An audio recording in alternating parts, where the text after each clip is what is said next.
Good evening. Thanks for joining us for Product Tank, and thanks for joining us on our rescheduled event. That's always a hassle. Hopefully everyone here has gotten through Hurricane Florence and was not impacted too much. My name is Wes Gillette. I'm one of the organizers of Product Tank RTP. I'm joined tonight by Dan Moore, who will be speaking here in a second. We're just going to run through a couple quick intros of a couple slides who we are for those of you who may be new faces. We want to thank our sponsors who've helped us pull this event off tonight, and then we'll get into the speakers. So, there we go. So if you're not familiar with Product Tank, it is a global organization that was originally started in London by a group. They run the same organization that runs Mind the Product conferences, helps sponsor and helps put on these events. They are worldwide now. Over 100 cities, it's probably closer to 150 cities, I think, now, all around the world. And really, like any meetup group, our goal is to get together, share best practices, learn ideas around product management. Product management means different things at different companies, depending on the company life cycle, the size, the maturity, a variety of different factors. And it's a growing art, it's a growing space for product management. And so if we can get together, kind of share some ideas and some concepts and best practices, it just kind of helps the overall product management culture grow, especially in cities like Raleigh, where we have a lot of different companies that are both startup. You've got companies like Dude that have gone through several acquisitions now and are kind of rapidly grown over years as well. So a lot of great things. Our events, so we've tried to structure some of our events. We started last November, so we're just short of a year now being active in Raleigh. I think this is our 5th or 6th event. What you'll see us do, and we've got some dates coming up, but we'll be running, kind of call these meetups, like the content meetups, every other month. So we'll do one, is this still September, right? Yes, okay, so it's all right. I was like, what month are we in? So we'll do one in September and one in November. Every other month we'll do a content meetup. We've also been able to start some happy hours recently with another sponsor, Vaco, who's been helping us pull those off. And so in the intermediate months, every other month that way, we'll be doing some happy hours around the area, which is purely just networking. Get together, meet new faces, and kind of, new opportunities in the area as well. So a couple quick slides on our sponsors. First of all, this entire event is done through sponsorships. We rely on local organizations, both companies as well as any kind of organization that wants to kind of be part of the product space to help us out. Jude was kind enough to kind of lend us the space this evening, so we're going to thank them. Kevin, do you want to say a couple words real quick? Yes. Talk about Dude. Yeah. Thanks. I'd like to welcome everybody. Kevin Stillwell, responsible for product management at Dude Solutions, and yes, it is Dude Solutions, right? That's always when I joined the company about 4.5 years ago, my wife says, this is really awkward that people ask me, where's your husband work? And I have to say, Dude Solutions. And they're like, did you say Dude? Yeah. We are a cloud-based work and asset management, facility management company. We've got about 11,000 clients, so primary markets are in education, local government, manufacturing, and healthcare. So about a third of the public school systems in the U.S. use our software to manage their facilities, keep track of their assets, their technology, IT assets. Growing rapidly, as Wes said, about 200 people when I got here. 4.5 years ago, and we're pushing 650 or so now. So going through a lot of the growing pains that you go through at rapid growth like that. But glad to have you guys here. Glad to support Product Tank RTP, and look forward to tonight. Glad to be here. Awesome. Thanks so much. Also want to thank User Voice. They're not able to be here because of the rescheduled event. Oh, you are here. All right, come on up. Sorry. I didn't recognize you. So we have Chris from User Voice. That's right. Awesome. Thanks, Wes. Guys, thanks for being here. This is my first time to an event like this. I just moved here from Seattle, so this is all new to me. So I'm excited to learn from you all, from our speakers tonight, but just a little insight about User Voice. And specifically, we're a feedback management solution or software to help capture, aggregate, and analyze user feedback. And so whether that's through internal customer-facing teams or the external user themselves, we can all agree that feedback is valuable, but it's what you do with it that matters most, especially as you drive product. And so the analytics behind our software is incredibly powerful for PMs, engineers to really know what to dive into. And so that's really just what we do in regarding to adding value to the user themselves who's giving that feedback by lifetime value, amount of revenue they're worth, NPS scores, and whatnot, and being able to continue the feedback loop and not be some dead end when someone gives that feedback, to have that in one central repository. So that's a little bit about user voice, and been here about 10 years, and we've got an office here in San Francisco, so it's a fun place to be, but look forward to seeing what happens tonight. Thanks again. And we want to thank Duke Bio's Facilities. User Voice is the one that provided all of the food and beverages. So thanks to you guys. We appreciate that. Makes it easy for you to come out. We'll, most of the time we'll provide you a little bite to eat because it's always kind of a conflict in terms of timing. Vaporware, I don't know, Dan, if you want to say a quick word, is also, they help, so we record and videotape all of our meetups. And so if you go to RTP.com, the website, you can see videos of all of the content meetups that we've done. I want to thank Daniel in the back for providing that and Vaporware for sponsoring that.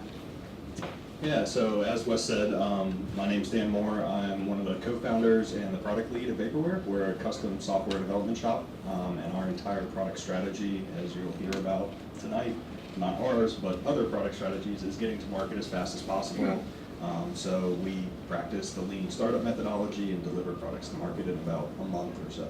So from idea to market, and then let the market kind of define the product for you. So that's essentially what we do, and we are in love with this community and are completely exist because of this community. So we really appreciate it and hope you have a good time tonight. Tell all your friends and have them come out for the next one or beers next time. So thanks for coming. Awesome. All right, so our first speaker tonight is Iskender, and we've been working to get him speaking for us for a little bit. We had a couple reschedules along the way, so glad he's able to join us this evening. He's a senior product owner at McClatchy, where he focuses on helping journalists get their stories to larger audiences through syndication and distribution. He's worked on brands such as the News and Observer, Charlotte Observer, Miami Herald, Kansas City Star, Sacramento Bee, and the Star Telegram. He's a reformed engineer by training, and he started his product in ag tech, where he worked with companies like John Deere, Monsanto, and the Bill and Melinda Gates Foundation. He's a Duke Blue Devil, don't hold it against him. And so he holds a Bachelor of Science in Engineering from Duke. So with that, I'll turn it over to you. All right. Stop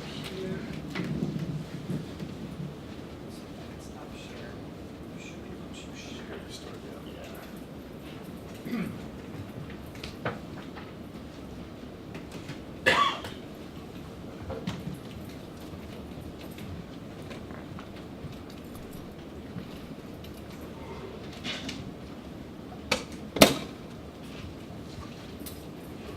All right.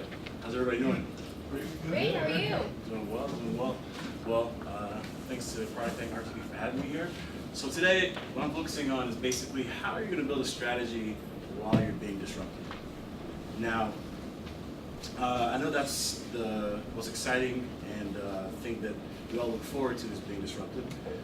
So, show of hands, how many people have experienced being disrupted either by a competitor or by some other market force?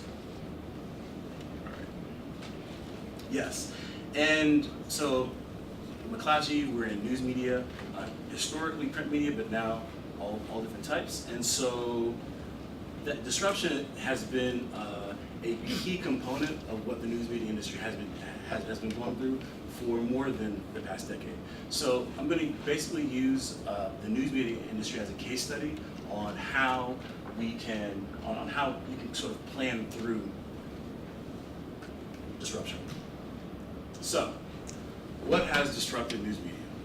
One, you have the growth of content distribution platforms. Two, you have more ways to report stories. And three, you have the 2016 election, which is the most recent disruptive force. So, I'll dig into those three. So, when you look at print media, historically, we owned the means of distribution, right? You take a paper, deliver it to the doorstep, and so we controlled how people consume the news, and also we controlled all the advertising. Now, of course, with the rise of the internet, that the content distributors are now primarily Google and Facebook. So when people are looking for information, they're going to either Facebook or Google, and on top of that, they also own about 80% of the digital advertising share in the US. So we no longer own the means of distribution, And we also no longer own the most valuable platforms to advertise on. And then all of these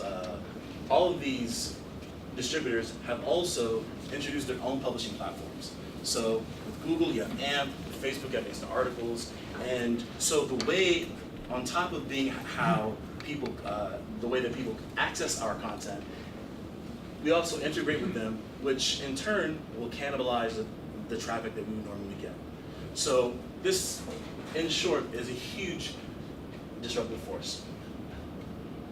Now, story reporting. Before, if the TV station didn't report it, if the radio station didn't report it, if the local paper didn't report it, it just didn't get reported. Now, anybody with their phone can pick up Periscope, Facebook Live, and they capture breaking news. So oftentimes, we are not first to the story, right? It's providing editorial value. So again, yet another disruptive force. And then the most recent 2016 election. So, concept of fake news. What's that done, and what that did for us is it created a need for journalists everywhere to have a focus on enforcing reader trust. So the standard previously in journalism was to, if you were fact checking, you would do about 2 to 3 sources to validate a particular fact. Now the standard has shifted to 7 to 9 sources.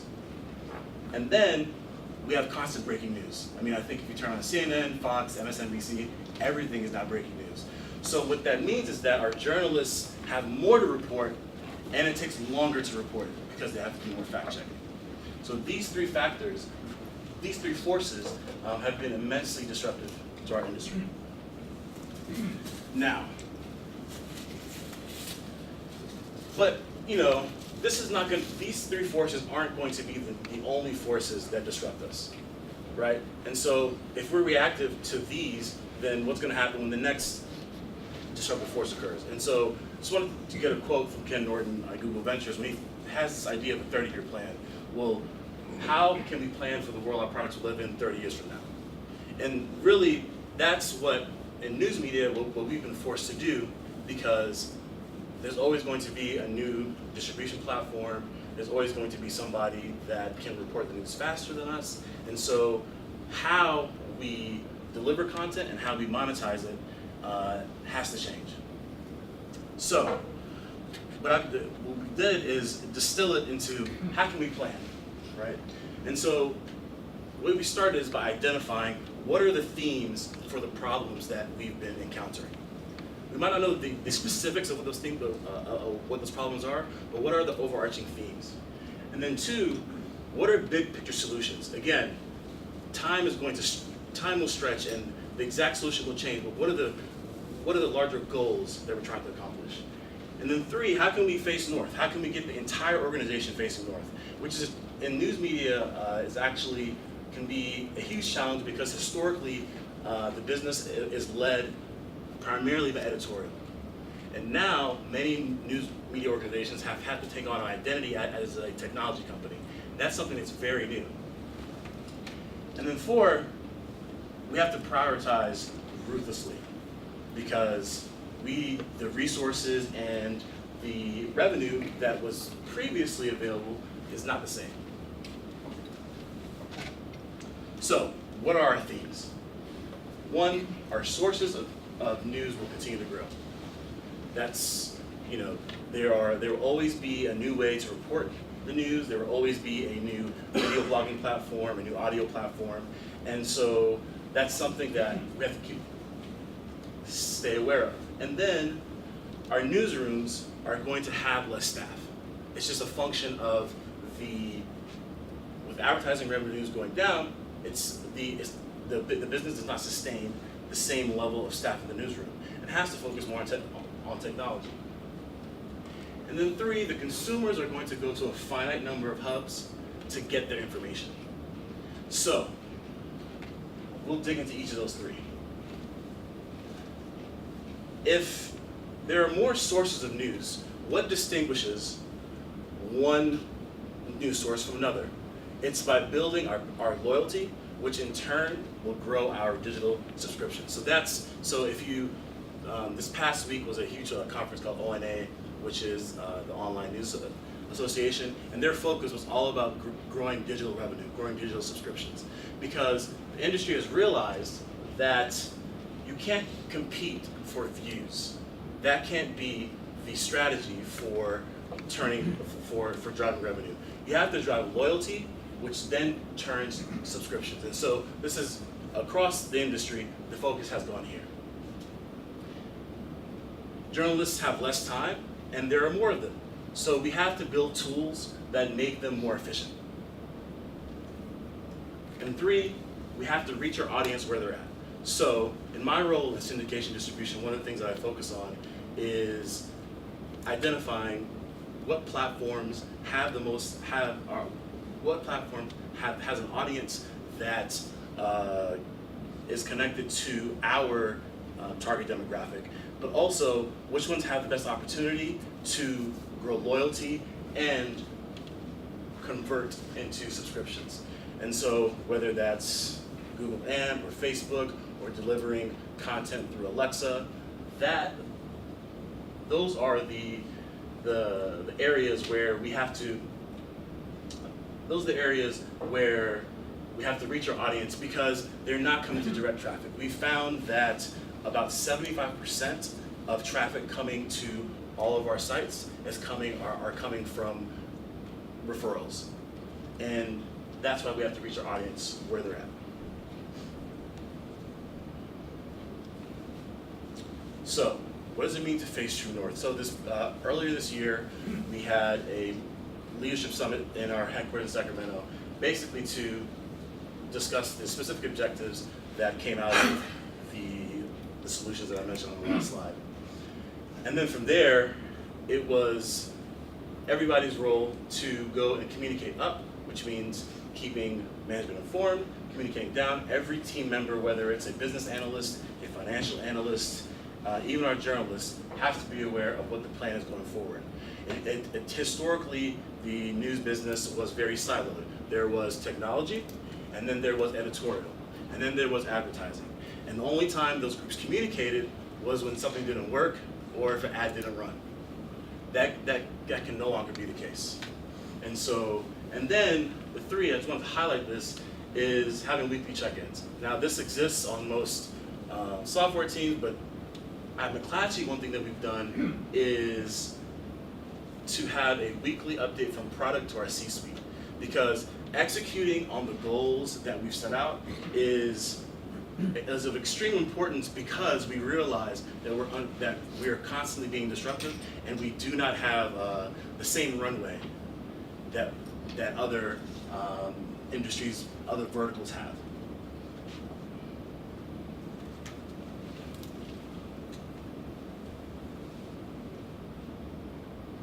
And then it's prioritizing ruthlessly. So anytime a new feature comes in, the question is, does this align with one of the big picture solutions that we identified?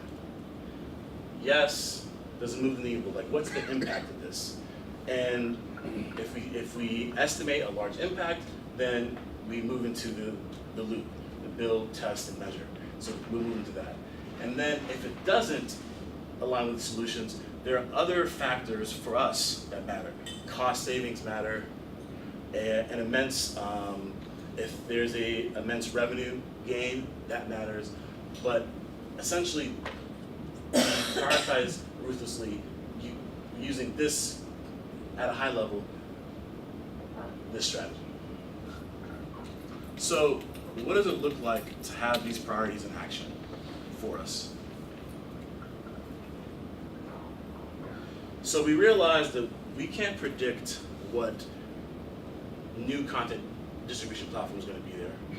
And so, but we do know that we'll always have a need to integrate. So one of the first things that we did was to build an API platform to enable us to integrate. And that reduced the amount of custom development that we were having to do, because previously, because of RSS feed or a custom API, there was always custom work being done. And so coming from a technology background, this was a bit of a no-brainer. But for a news media organization, this was something that was a big breakthrough for our organization. And with this platform, we're able to integrate with all the aforementioned platforms and enables us to integrate with any platform going forward. We have to invest in our tools. So we have to measure key metrics like how long does it take for a journalist to write a story, right? And then what features are we putting in the CMS that reduce that time? And so one of the things that we did was we upgraded our web-based editorial CMS, and then we also have a new video CMS. And so small features like being able to reuse a picture, reuse a video, go a long way in helping a journalist do their job. And ultimately, if we can streamline their workflow and improve their tooling, it also helps with the retention of our journalists.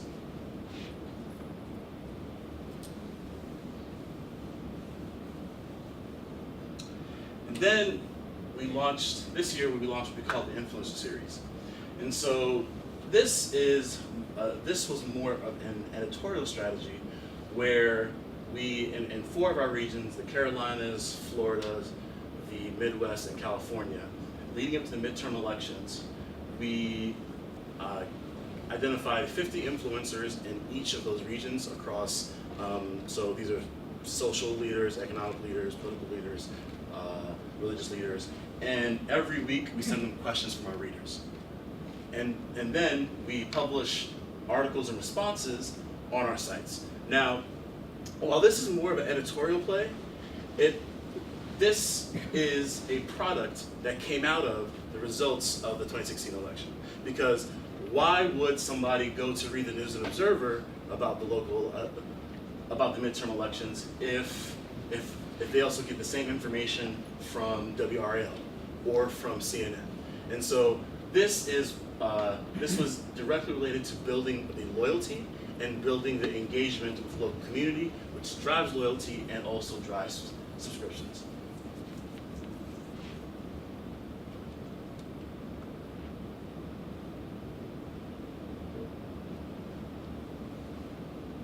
So that's my presentation. I'll take any questions, and I'm also reaching on Twitter.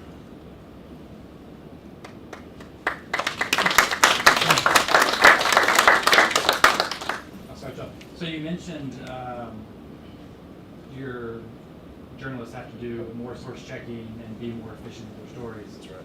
Have you done anything to help them be more efficient in terms of the source checking as well too? Right. Yes. So there are tools that actually Google has provided to help with fact checking, and so integrating that into their workflow with the CMS has been a part of that. And then, but a lot of it is it's reducing the amount of time they have to spend doing everything else. Okay. So really the focus, fact checking, even if you have a tool to do it, it's still, many times you have to pick up the phone, make a call, right? And so it's really about, hey, there's this picture that I used last week for a similar story. If it takes me 1 second to do that, then that's an extra time that I have to do everything else, right? So it's more of increasing the delta and the amount of time they used to spend doing other tasks. What lessons have you been able to, pivot towards, learning lessons from like Vox and Medium.com? Because I know you guys are using a scenic, which is a little bit, Right. Like moving a brick.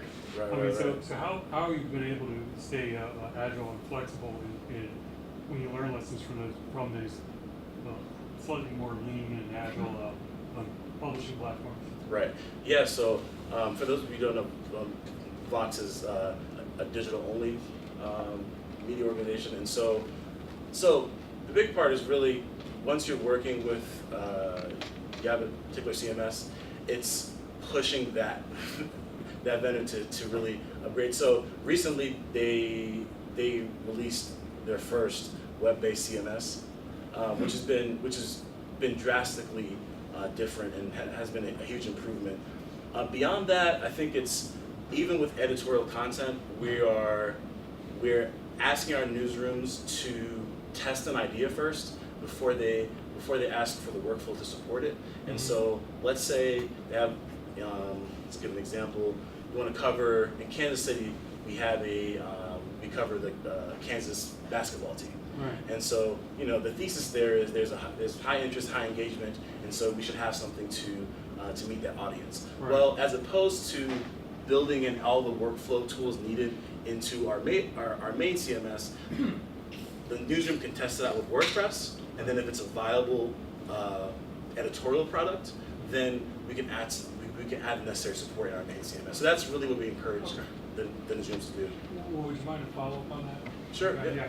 So you talked about getting everyone to head north, especially with editorial. Right. And you're just talking about this cultural process. So what rituals or what things are you doing to help the cultural change that has to happen? Because you get someone from editorial who's been, Right.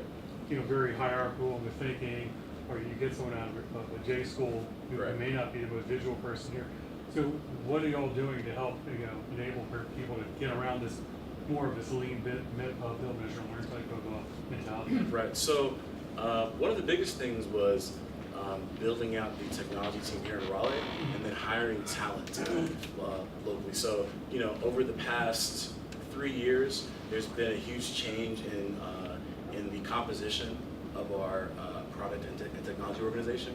And so a lot of that just bring in people who have the experience. I mean, that's frankly what it is. And then in at the top of 2017, we changed our CEO, and he also comes from a technology background. He actually was a part of the Appia locally. So it's bringing in the right people. And then I was actually talking to Scott about this. Is that a lot of our partners, Google, Facebook, even LexisNexis, they're actually hiring folks with media background because they want to interact with us. Right. We're doing quite the opposite. We definitely want folks with an editorial background in certain cases, but when it comes to product and technology, we're more about having experience with Agile, having experience with product management, and within the traditional technology context. And when I look at most of the product team, that's where we come from. Okay. Cool. Thanks. Right. So obviously, like back in the day, it was subscribers, or readership, kind of your distribution channels were your main number that you looked to track. Right. It was like how many deliveries we're making on the Right. newspaper. What are some so you mentioned, for instance, like the influencer page, Right. that content that you guys rolled out. How have your metrics changed to track whether or not this strategy and this approach is even being successful as you go forward? Because Right.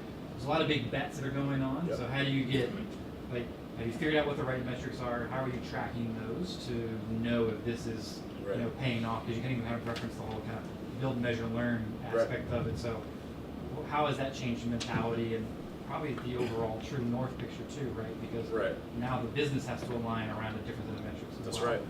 Yeah, so a lot of our metrics look like your traditional technology company metrics. So monthly unique visitors, unique business per unique visitor, and then with our a huge indicator of conversions is how many stops we get. So a stop is basically when somebody hits a paywall. So the more frequently folks are hitting a paywall, the more the propensity to subscribe is higher. And so that's a metric that we measure. Page views, the typical media metrics we have, but so before, we didn't really care if you read one page or not because we were getting paid either way, right? But now the number of page views matters, but that aligns more with how much ad revenue we're getting. But the most important thing is, how many visits are we getting per unique visitor? That's a key metric. And then how engaged are they on the page? So, time spent per unique visitor, and then how many paywall, and then how many people are hitting our paywall. So those are the key metrics. So it sounds like you're trying to drive up a certain level of almost like pent up demand on an individual user basis of they keep coming back, we Right. keep hitting paywalls, but eventually at some point we believe they'll converge. Exactly, Right? yeah.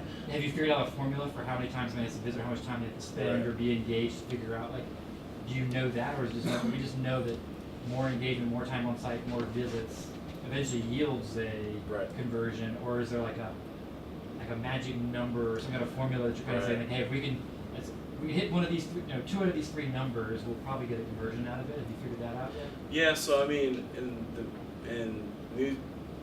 the industry, the standard has typically been anywhere between 7 to 10 pages before hitting a paywall stop. Yeah. And that's what. So if you look at major publications, New York Times, Wall Street Journal, they average around that.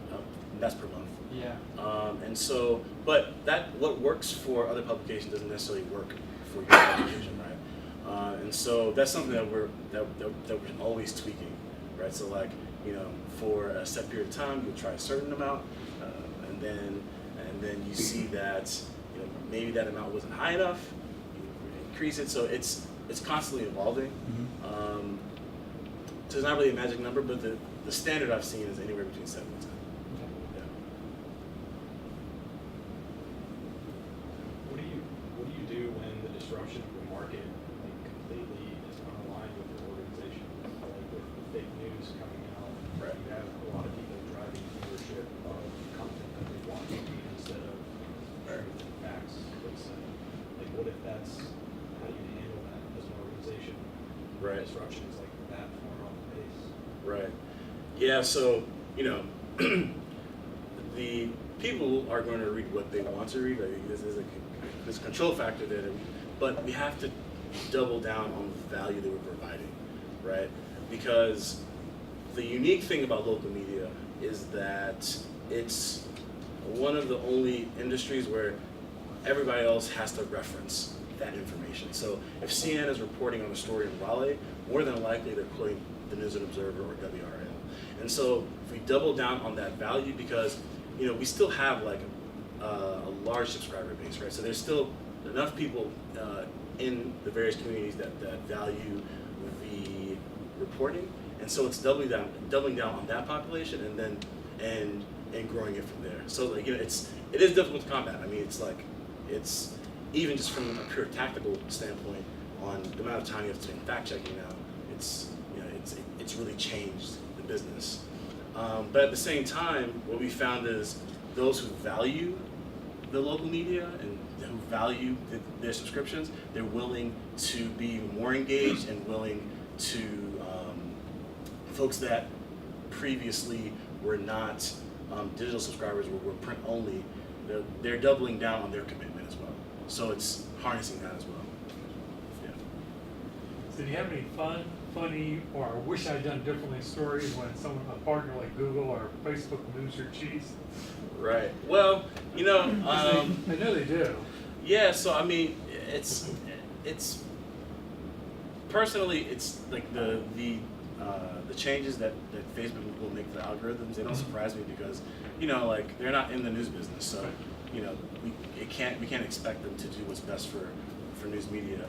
But generally, industry-wide, though, I know when Facebook announced their algorithm changes, that was a huge deal for everybody, because a lot of companies had invested a lot of resources into publishing directly into Facebook. I mean, there are news organizations that have entire product teams around integration. So there will be like a Facebook Insta Articles team, right? And so that's going all in on, and so we've taken a little bit of a different approach on it. I mean, you have to really, for any platform, our approach is really distilling the value to us, right, and figuring out how does it benefit us, because ultimately, Facebook, Google, any platform, they don't owe us anything, right? It's just they're not in our business, and so we have to be able to work with them, but at the same time understand what's valuable and what's not. So. Any more questions? So you talked about digital subscriptions, but how did you come to the price point for your digital subscription, and how often do you evaluate whether or not that needs to change, or promotions, what have you? Right. How does that work? Yeah. So initially, when those prices are set, it was based on like what's the cost to acquire that subscriber, right, and then figuring out like what the margin is between to add on to that, but that fluctuates. I'm glad you brought up promotions, because a large driver of growing the subscriptions is offering like, hey, you can pay $1 a month for 6 months, right? And so, but that's part of the acquisition cost, and that's factored into the models. And actually, one thing that this year that the company has, that we've really gone all in on, is figuring out the unit, like doubling down on the unit economics of the business. Because, you know, it's coming from a technology background, it was surprising to say the least when I saw how we were making certain decisions. But you have to think about where this business was 10 years ago. If you were making, the industry was making money hand over fist by just delivering papers. And so really the idea of how to run a subscription-based business wasn't really top of mind, even 10 years ago. And so that shifted, and we made the investments to make that shift. Do you mind answering just one more question? Sure. I found your background really interesting, coming from, you know, engineering and then ag tech into product management and now at a media company. Can you just tell the room a little bit about your path, like Yeah, sure. how that happened? And For sure, yeah. So I graduated from Duke, and then I worked for a small startup doing business development, and then I finished in engineering, in electrical and computer engineering, and so I thought, okay, I actually want to be an engineer, right? And so I joined an ag tech startup, Aware, based in Durham, and I had never really seen the application of technology to agriculture, right? Like when I think. And so, but then I saw the application, and then the question then became, well, why am I coding this thing? Like, why? Like, what's the bigger picture here? And that really drove my interest in the product. And so, the great thing about startups is that you can wear multiple hats, right? And you can move around. And so I was able to get that experience, and then I wanted a new challenge. Like I had never worked in media, just like I had never worked in ag tech. And so I said, all right, well, this is, I didn't know that McClatchy was local. I didn't know, I read the News and Observer, I didn't realize that the technology team was here. The opportunity was there, and I took it. And I happened to join at a time where we were going through a lot of positive changes. And so, yeah, so that's what brought me to where I'm at today. Any more questions?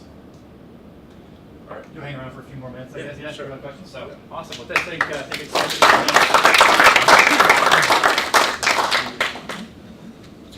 so next we have Scott. So we do a couple different formats for our meetups. We've tried a couple different things. Recently we've been doing a couple different speakers, kind of shorter talks, a couple different topics. So next we have Scott Wallingford joining us. He's the Vice President and General Manager of LexisNexis's law firm Solutions. Seasoned global growth leader for software business, over 20 years in scaling ACM businesses and revitalizing mature ones. Expertise in SaaS, cloud, CRM, and e-commerce. He's been a senior leader in several industries, including telecommunications, travel, legal, and professional services, working across the U.S., Europe, and Asia. Degree in electrical engineering, so another engineer from Northwestern, and an MBA in finance from Duke, so another Dukey in the house as well too. So with that, we'll let Scott take the floor.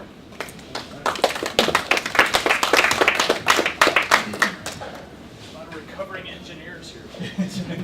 Notice they're all in product. Yes. All right, so I thought we'd do something a little different today and just talk about strategy in general.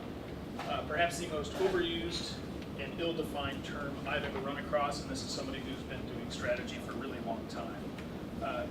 Wes hit the highlights of who I am, what I've done, where I've worked. It's a bunch of fun places that have been both on the forefront of shaping industry change as well as receiving industry change. So a couple of thoughts for today. What is strategy? See if we can get aligned there.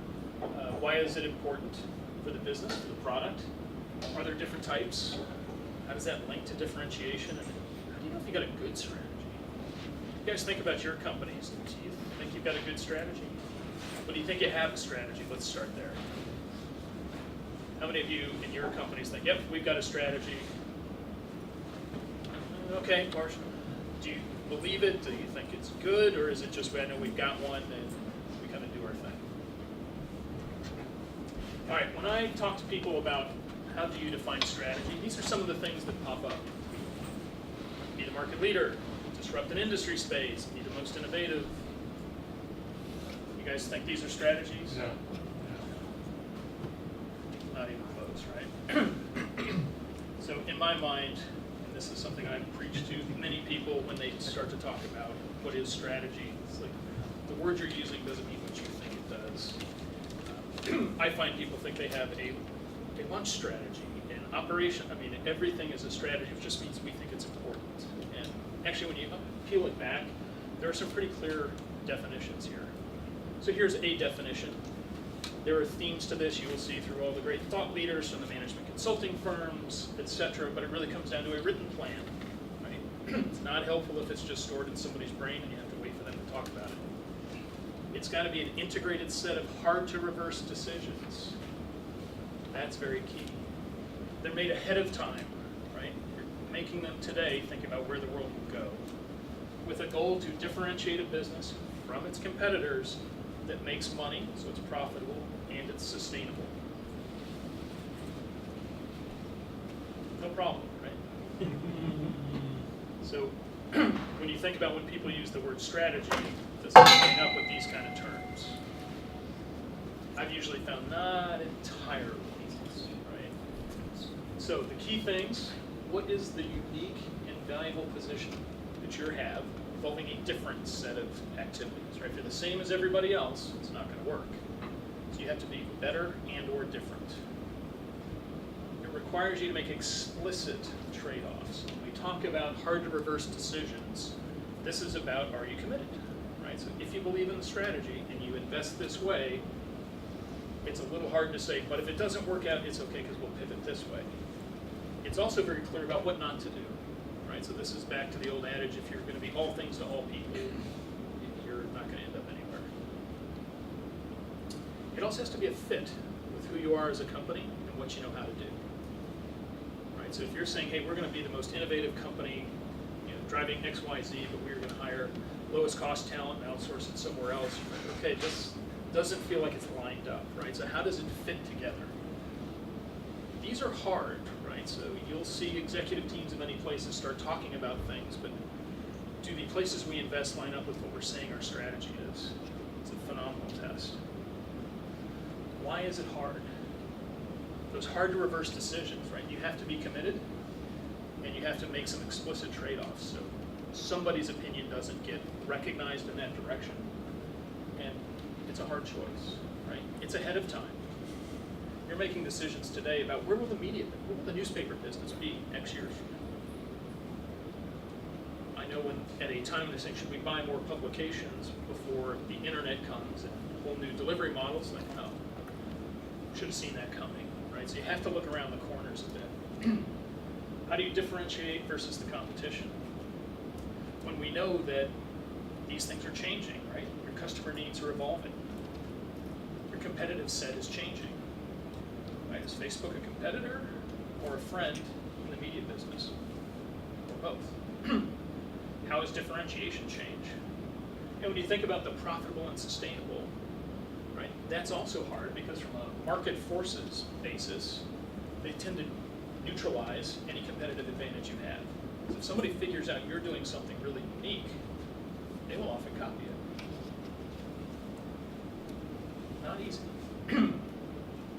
Why do we do it? We talked a little bit about this earlier. Our world is dynamic, right? The customer segments change, the profit pools move, product life cycle compresses, consolidation of customers, competitors. I mean, these are all the things we live with every day. This is why you have to think ahead, be clear about why you would go a certain direction, and then invest behind it.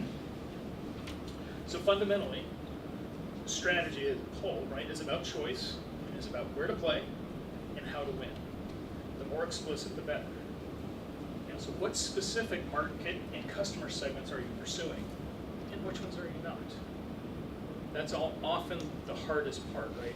We're going after this. By the way, we're not doing X, Y, and Z.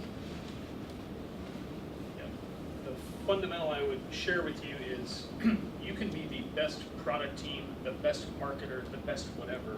And if you go into a crappy industry, you will lose. So you need to be very thoughtful about where you play. When you think about how to win, right, this is the other thing, right? It can be a great business, but what am I going to do that causes me to win? Since ultimately that's the objective here. What will I do better than the competitors that matters to customers? Right? I have 5 nines of reliability. That's great, but if 4 nines is good enough and somebody else is more innovative, they're going to win. And are you clear on what capabilities are needed to deliver these results? And that's the key point here, right? Here's a great place to play. Here's how we would win. Are we very committed to these are the things we have to invest in? That's where your competitive advantage comes from. I know it sounds easy, but this is where the real, what decision are we going to make and why? And by the way, that cuts off some other things. Unless you're blessed with just too much money, too much resource, and you're not really sure where to deploy it. Aside from Google, that doesn't seem to apply to anyone else. You take this concept of strategy, now it's applied a couple of different ways, right? So there are some people work in large companies that have lots of different business segments, lots of different product lines. There's a notion of corporate strategy. Then if you're in a more narrowly focused business, right? We serve one segment. Maybe we're a startup, right? Our product is our company. They become the same, but they're sort of different levels. So at the corporate, right? Think of General Electric, Cisco, and AT&T, where I was. Hey, how do we want to play here? Do we want to be in mobility? Do we want to be in broadband? Do we want to be in video? Do we want to be owning a movie studio like they are now? Different set of decisions, and really they're trying to say, how do we optimize or maximize the shareholder return over a period of time? If you're in the business unit, right, you're more focused on how do we win, right? How do we develop the sustainable advantage? How do we anticipate the needs of the customer so that we're investing ahead of those trends? How do we influence the nature of competition? And what's our business model? Those also change over time. And so that's more about optimizing the business performance. So the key here is you can have a corporate strategy that has multiple business lines in there. They should connect at some point, but they may have very different components underneath. Does that resonate with folks? I've often found when I'm in the business end or the product end, I don't always have visibility into the corporate end, and vice versa, right? And so that's why I'm always on the lookout for, so where corporately are we going to make sure what I'm doing fits? It's okay if it doesn't. It's better to know early, because then I can find a different place to be. All right, so the coherence of strategy. This is, to me, the very key part. We can answer all these questions, but if they don't line up and stack together neatly like Legos, it's going to fall over. Right, there's a big difference between Legos and Jenga, right? You actually want to be more Lego-like, where things connect. So where are we headed, right? This is more the goal or the vision of the business. Then more explicitly about where will we choose to play and not play? How will we choose to win against the competitors? Do we know what capabilities are needed? Capabilities are also one of those sort of ill-defined terms, but it's really about the people, the systems, the process, what do we do in our secret sauce by bringing these together that makes us better or different that matters to customers? What delivers on the things that will cause us to win? So, and then at the end, right, are we clear on what the metrics are to monitor this? Right? Because either my strategy is wrong, right? The market is changing, etc. So time to pull up, refresh, or the direction is right, but I'm not executing well because I haven't figured out the right capabilities to win. So you got to make sure you're measuring this. So again, pretty simple, but the point there is the coherence, right? All these things need to line up. You see a lot of companies that say, we're going to be this, we're going to play here, we're going to win here, go off, right? And when you look at it and say, hey, the resources we're investing, things we're saying are important, don't seem to line up with where we're playing or how we're going to win. That is a big, big problem. So let's briefly touch on, so what's a good business to be in? How do you know where to play? What do you guys look for? High margin. High margin, good. High growth. Growth, yeah. Competitors. Competitors, there's a lot, there are a few. big unanswered pain point. So when I think about it, right, you get into this, where are we playing today a bit, which gets to, do we understand a certain set of customers in a certain set of markets and kind of how we perform? There's usually room to expand in that narrow in space. There's, can I take same customer segment and figure out the next set of unmet needs they have and sort of build from there? Oh, sorry, wrong way. Can we take what we know in one segment and move to adjacent segments? It's again similar capabilities, but perhaps we need to use different vernacular, deliver it slightly differently. And then there's the really hard one, which is forget all that stuff we currently know. Let's jump. That's higher degree of difficulty. Right. So the key here is there's usually almost a limitless way you could grow, as long as you understand the customers and the markets, and it becomes less about can we and more about should we, right? So how else would you think about the should we? Now that we've identified, wow, we have infinite ways to go, what are the forces at play? How do we think about the economics? How do we think about the customers and the competitors? Right. Where's this thing going? Before you had the internet in the newspaper business and an advent of a totally different distribution model, which meant it's not local, it's global. Okay, wow, so where is this going? How's the market changing? Economics, where do we think the profit pools are? Right, the profit pools in the classified ads evaporated overnight, right, with Craigslist. Wow, if you didn't see that coming, you're suddenly, oops, now what? Where's the growth profile? So this gets to that, how big is the revenue pool? How is the growth rate? What does the margin look like? Are those growing or shrinking? How about customer segments? I think we all know if you just say customers are uniform, you're not going to be very successful. They all tend to have some different needs. So how are those segments changing? How concentrated is the spend? Do we know what their unmet needs are? And then competitors. Do we know who the key ones are? Are they big? Are they small? Why do they win? Why do they lose? To me, that's always a really great question, is when somebody chooses a different person than me, why? Why did they win? When we win, why did we win? It's okay to ask that question of your sales team, and hopefully you'll get a good answer. You want to do more of the things that are working and figure out what isn't working on the other end. So again, this is not always rocket science, but it is about more the methodology or the putting pen to paper to say, are we all on the same page here with the data we have? One test I've used in the past is, well, let's talk about how big the revenue pool is. Let's talk about how large the growth rate is. Let's talk about profit margins. And then let's figure out a bit on competitive intensity and barriers to entry. Right? So it's one thing to say, it's a big market, there's lots of money, there's only one competitor, but if it's likely other people will come in, right, more competition tends to compress the profit pool. Remember, at the end of the day, we're looking for profitable and sustainable. Sometimes these are not all precise, right? Is the cutoff 13% or 14%? It's not always that precise, but it is trying to get a profile of the places we could be, how attractive are they to compete. At the end of the day, wherever you're investing, you want a return on that investment. And fundamentally, right, some businesses are just more attractive than others, and that's okay. What about ability to win? What do you guys think about that?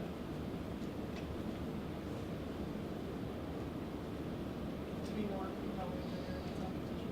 So to understand, here's what matters to customers. Am I going to do this better and differently on things that matter to them, right?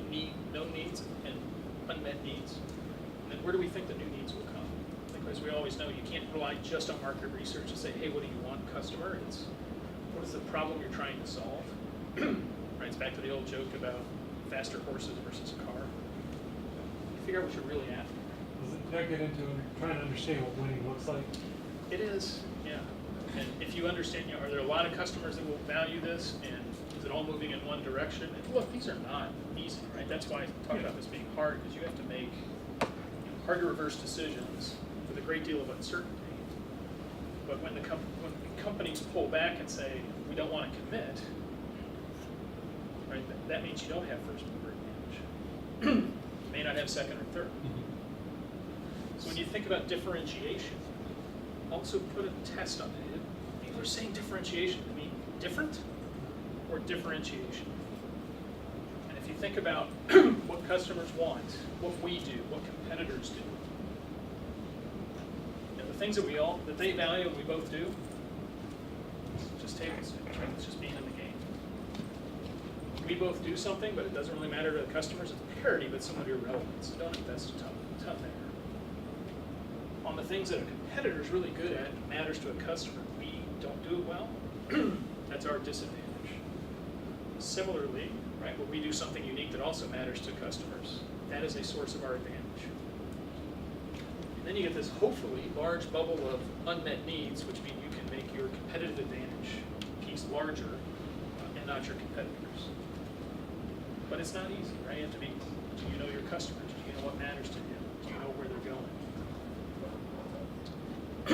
When you think about what underpins your sources of advantage here and differentiation, don't be generic. Right? They have to be difficult to imitate. Right? It's just, hey, we have a partnership with Google. Guess what? Everyone's got a partnership with Google. Right? Is it better than the competition? Right? And it's that better part. And better could be lower cost, it could be higher performance, it could be broader, it could be deeper. To figure out what better means to that distinct customer segment. Has to be valued by the customers, can't be substitutable, and has to be inherent to your organization. Right? If it's just all about a partnership, well, anybody can get that. If it's something secret, magical, right, a proprietary capability you guys have, that's where you want to really leverage this. So again, don't let people tell you like, oh, we have a great finance department, our accounts payable rocks. That is one of our competitive advantages. It's not. It can be a disadvantage to be profitable, but it's unlikely to be an advantage with a customer. You guys have probably seen things around this on, well, so what are the basic trends, or basic frame around differentiation? Product leadership, we build really innovative stuff, we're on the leading edge. Customer intimacy, we know how to solve your problem because we're really close to you. Or that operational excellence, we're a lower total system cost for you. And if you think about these, $1 from an investment would be different in each one. Right? When you start thinking about customer support as a cost to be minimized, that's probably not customer intimacy. It's probably not product leadership because I'm trying to get it off the ground in operation.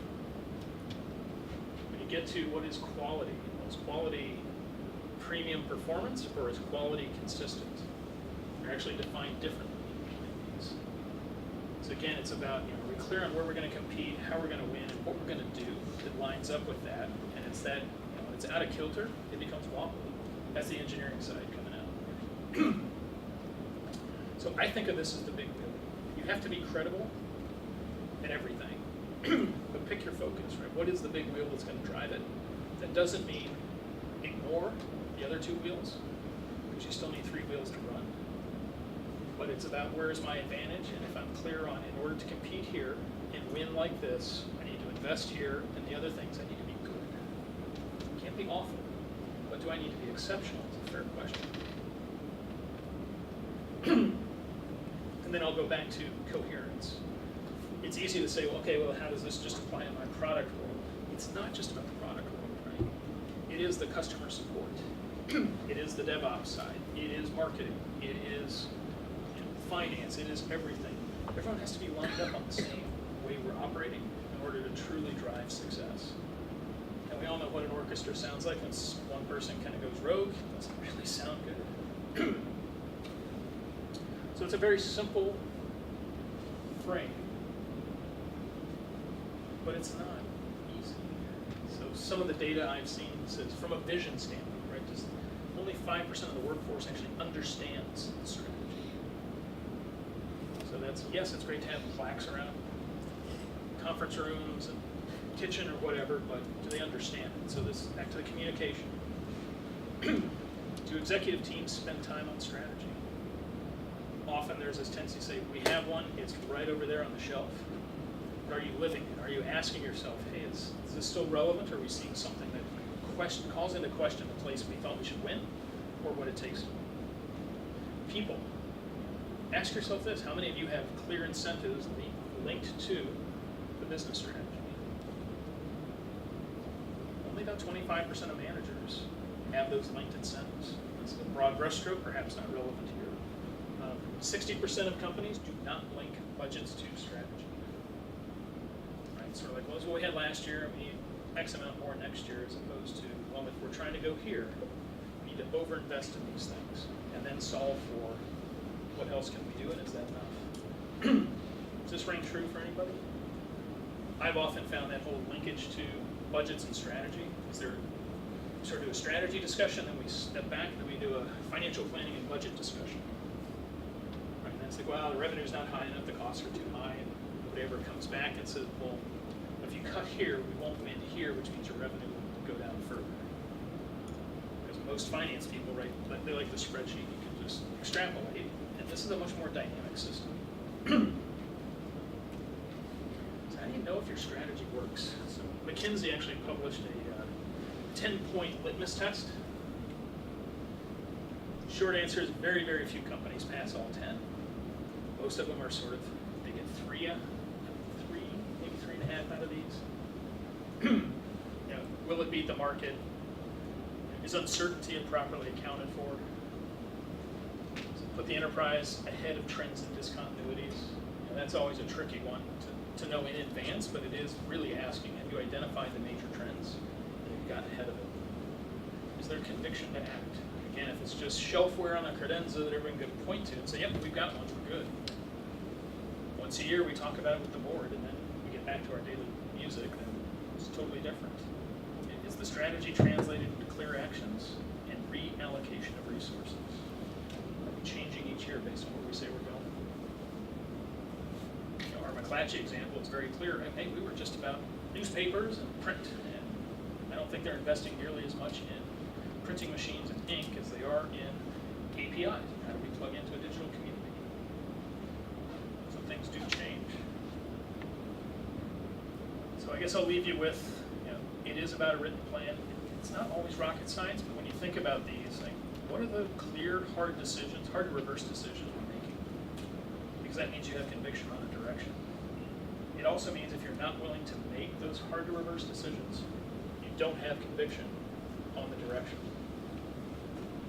They're made ahead of time, right? Some uncertainty there. We know things will change. Do we think we've accounted for what will really happen? And are we sure about our differentiation of our business versus competitors to drive profit and sustainability? It's fun stuff. This is, you know, a way to think about strategy, but it is a little more prescriptive than, you know, we just use the word strategy because we want it to mean we're working on something important, right? Try to, you know, challenge you guys all for the next week, don't use the word strategy. Unless it meets this test, right? You'll see. Oftentimes it does, just a word that flows in business. Overused, ill-defined, we really parse it down. It's a very specific meaning. And are we clear on what we mean by it? Or am I going to play? How am I going to win?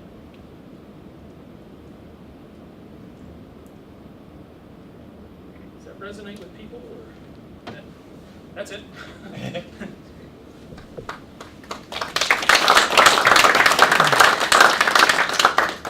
Question. I'm curious about the term hard to reverse decisions. Can you give us an example of that and why it's important that it be hard to reverse? Because I'm thinking that, I mean, as much as we hate to admit it, everybody makes bad decisions from time to time, and I think it's important to recognize that. And if you do see that you made a bad decision, be able to not commit to keep going through with it, but change course. Yeah, that's a great clarification. Hard to reverse just means we have conviction we're going to act.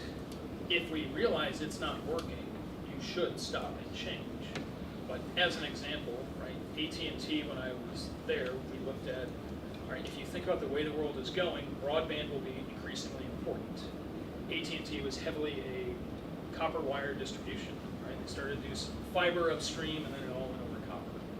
They said, you know what, if it's really going to go that direction, and speed and latency will be an increasingly important piece, and the size of the pipe will be important, we need to get conviction around fiber to the home. Well, that was a pretty big change, because you're now saying we're going to go dig, and we're going to take fiber all the way to people's houses. How do you roll that out? Which cities, etc. And they publicly went after it. Now Google, about the same time, announced they were going to do it in Kansas City, I believe, or one of them up there. And so you had a few people doing this. The second part became in that hard to reverse decision. You don't want to be second in running fiber to the house. You need to be first. There's a clear first mover advantage. So are you going to roll out quickly? And if so, which markets? And so that's more where the hard to reverse decisions came in.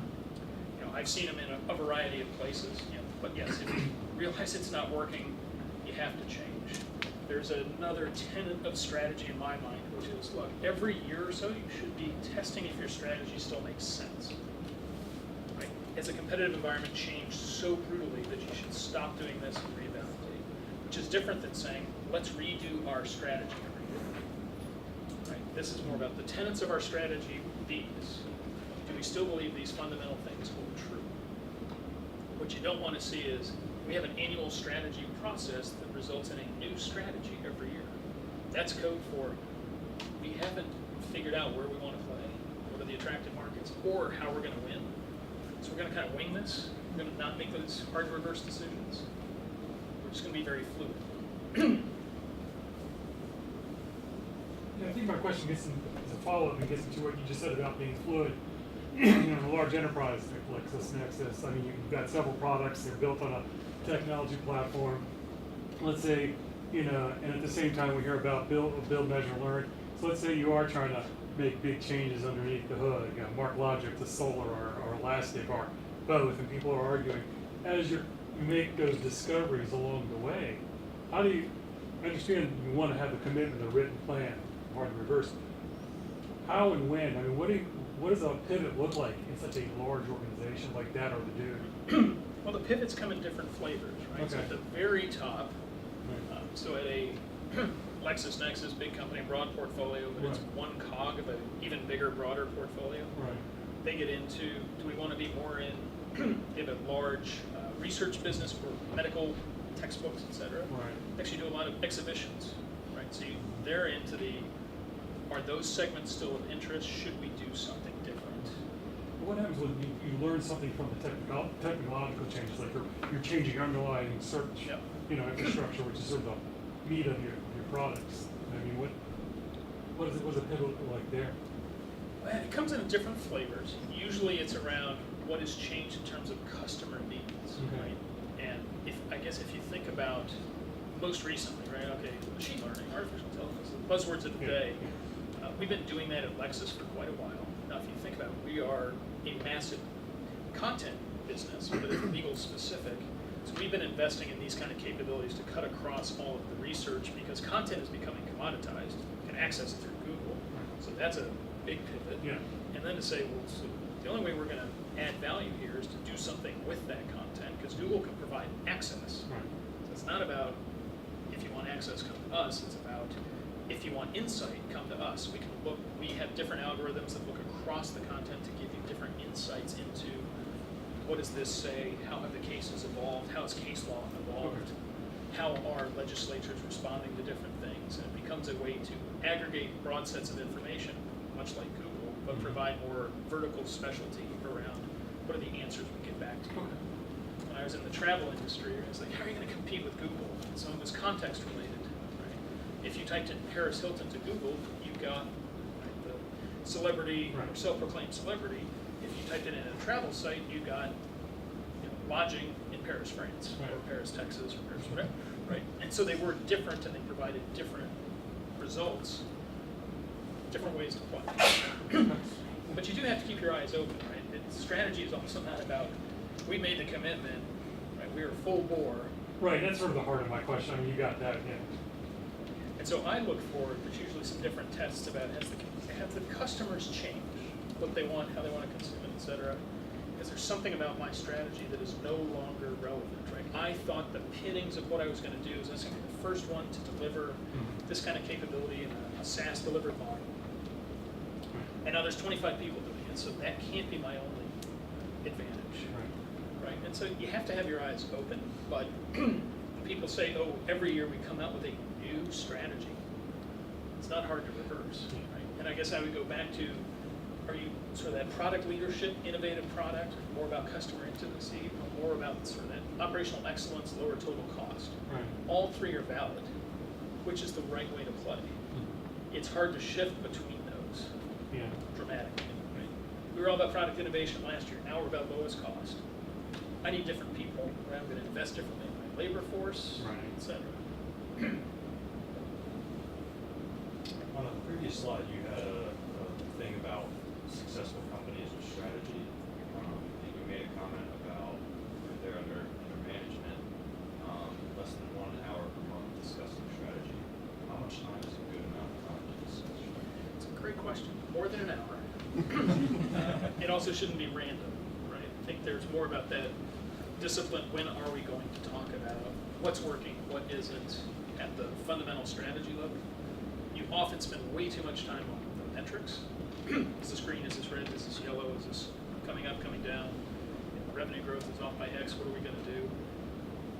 Absolutely a time and a place for that. There's another discussion which says, you know what? Over the last 7 months, we've been struggling with, customers are leaving.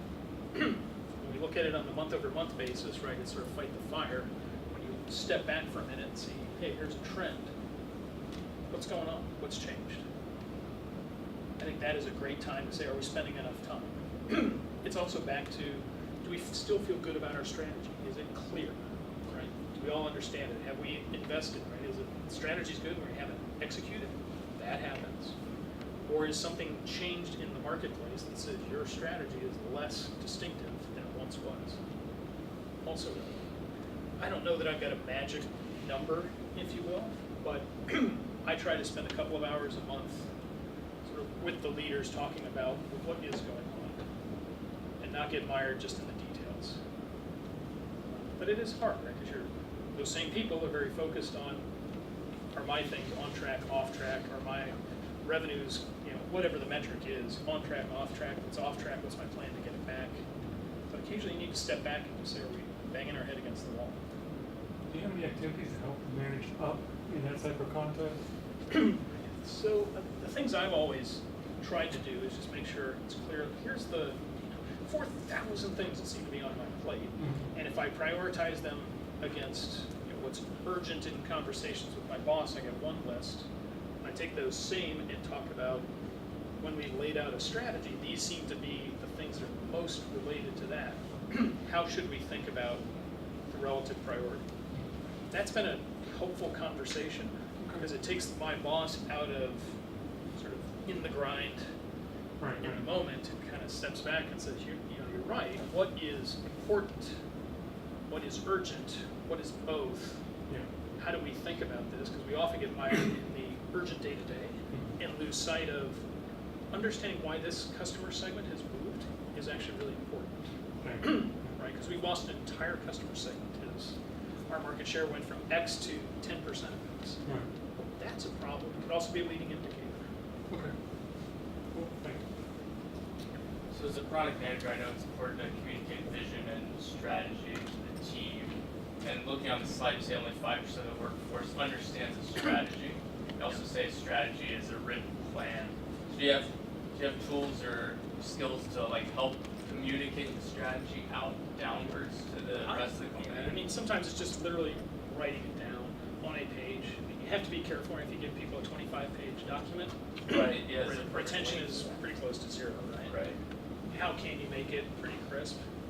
I've had very simple, look, here is the goal or where we're going. Is everybody clear? Here is our statement of strategy. We're competing in this segment to do this thing for these reasons. What are our key capabilities? What are the things that are distinct? And you have to have a short list, right? Here's the problem, right? When I write down 3 things, and my team has 10 different functions in it, I'm going, how come I'm not up there? And that's a delicate part to say, guys. We all have a key role, but if you think about what matters for a customer, it's these things. And that's why we have to be vigilant. There's a tendency in strategy, and especially differentiation, to make sure does everybody feel included, which is not that driven by choice, right? So it can be sort of brutally honest. Sure.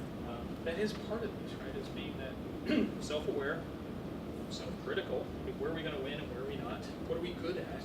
What are we not?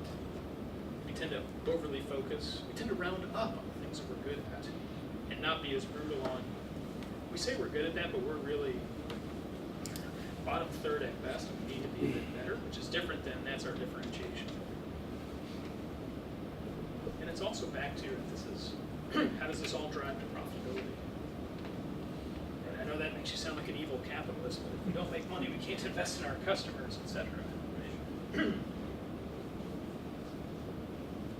Another question on another previous slide, you had the 3 different ways that you can compete, and on the operational excellence, it sounds a lot like competing on price, which I've heard a lot of people say you don't do. I think that's the first pass people take is, I am going to be the lowest unit price. Where you typically see here is trying to reorient the discussion to total system cost. Right? What do you do? What do I do? How does this all translate? This, honestly, is where much of the cloud computing started.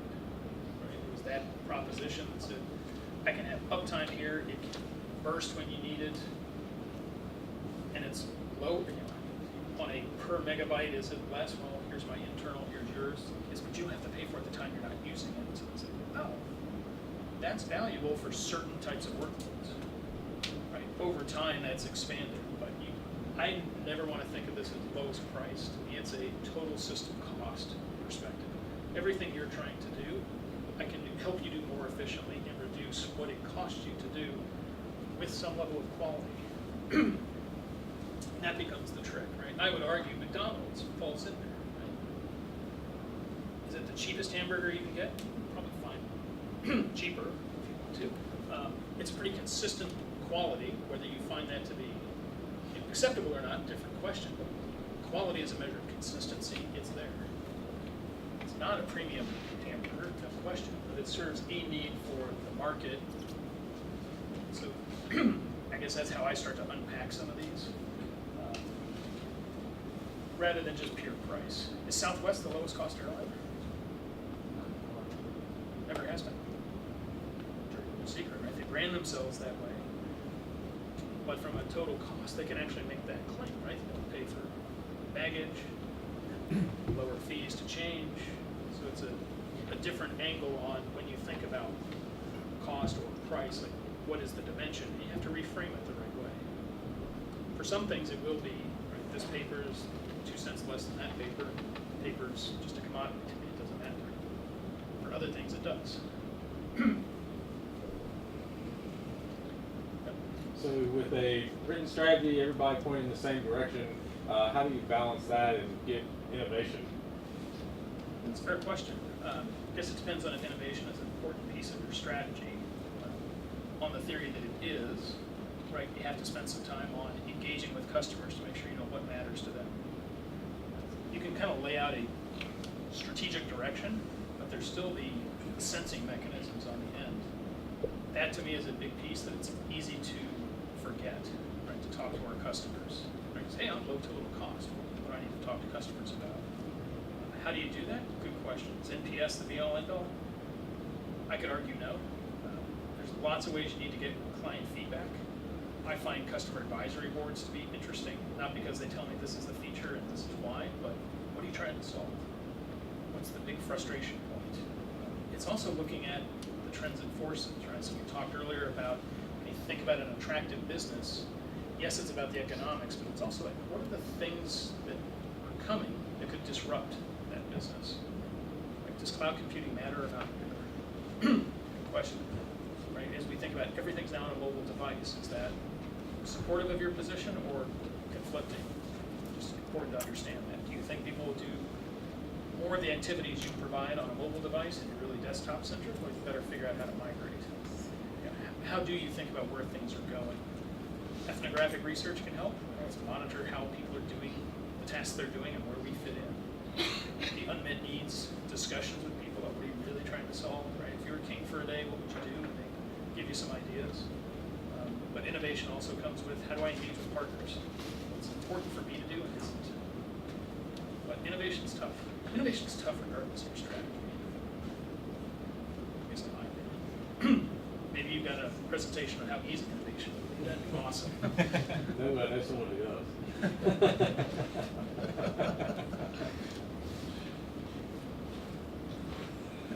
I know he alluded to it earlier about, ways to communicate the plan. I was just wondering if you could add on to that and say, what are some required elements in a written plan that form the strategy statement? You said goals and sort of, but is there like a template that you always use to define a strategy? I'm an ex-strategy guy, so I've got templates out there. I think there's some important things, right? One is where are we going that people can understand in simple words, right? Don't fall into the consultant trap of everything's got to be a 5-syllable word because it just glosses over for people. When you can translate it to, is this a good business to be in, right? Is a large, demand set from customers, millions of customers, huge revenue potential. People go, oh, okay. Here's why we can win. They start to see that. When you can connect it to, here's what we do that makes a customer's life better and easier and why we win from versus others, it starts to come alive for people. Also, don't overthink it. You will spend an inordinate amount of hours trying to wordsmith the perfect piece. Make sure it's not wrong, but it's more about the repetition of communication, not the happy to glad changes in the statement. When they can see there's revenue here, right? There's a real demand for what we're doing, makes everybody feel better. Here's why we will win. Here's what we will do, why it matters to customers. Okay. Here's how we will invest to make sure that we're the best in that. Having those things connect really resonates with people. Having it be sort of scattershot, people can see that it doesn't fit right. Thanks. But consistency is a big thing. The other thing I would say is you got to talk about it a lot, right? And not change the way you talk about it every time. So every town hall I do in my product lines, same slide up front. Here's where we're going. Here are the 4 things we're focused on. And I'm really disappointed when somebody says, I don't understand the strategy. I'm like, it's one slide, people. Right. So, fun stuff. Not always rocket science. Often back to the basics, but doing the basics will take you a long way there.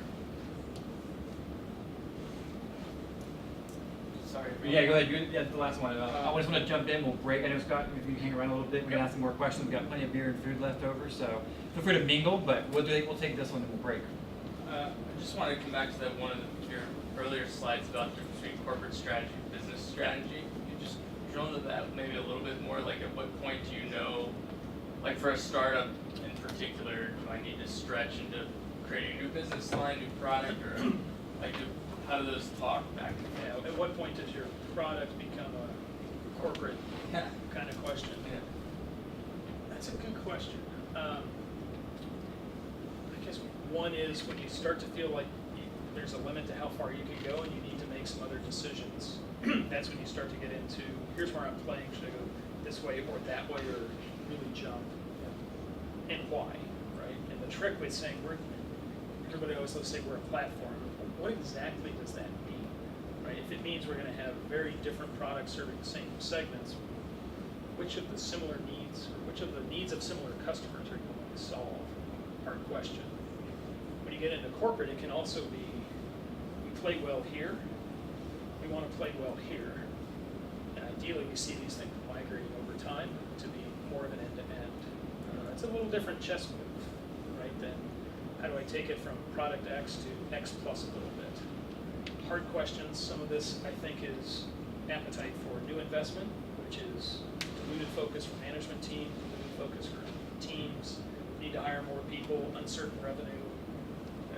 And I think, how convicted are you that you can make some of those hard to reverse decisions? Never easy. And a lot of judgment. People spend lots of money with management consultants. I used to be one. It was fantastic, where you kind of lay out a path, but not all of those strategies worked either. Right? The world moves quickly. It's hard. Awesome. Thanks again, Scott.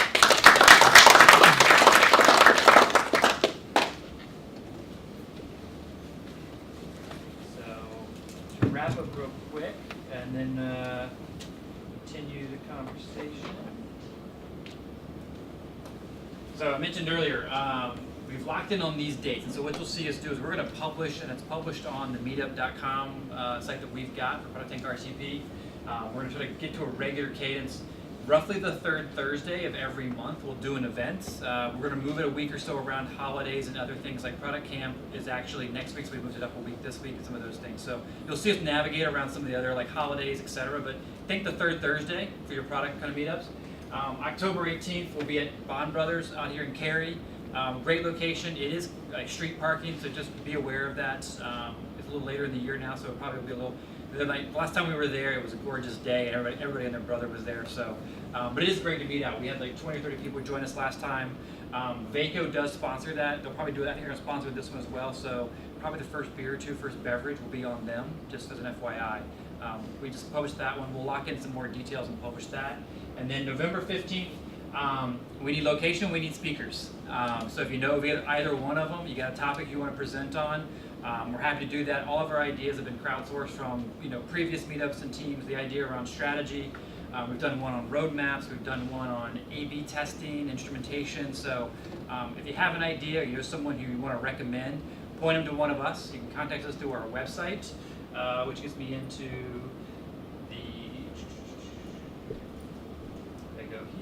Yep, there we go.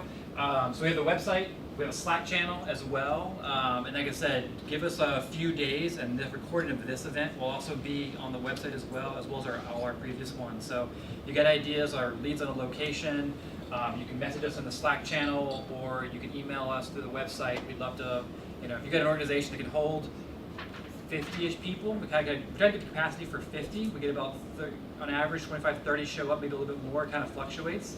If you've got capacity, we've got the sponsors kind of bring stuff there, and we'll bring the event to you, and we'll just find some speakers. So always looking to kind of talk about what's of interest to you. It could be on anything. I know we've got software people, we've got hardware people in the audience. Whatever topic you might have, we're always looking for great speakers to talk about, because we're going to build this community just through sharing kind of our own experiences. So once again, thanks for coming out. Iskender and Scott, thank you so much for joining us. I appreciate that. Thank you guys for coming out on our rescheduled events post Hurricane Florence. So thanks for sticking with us, and we'll see you at one of the next ones.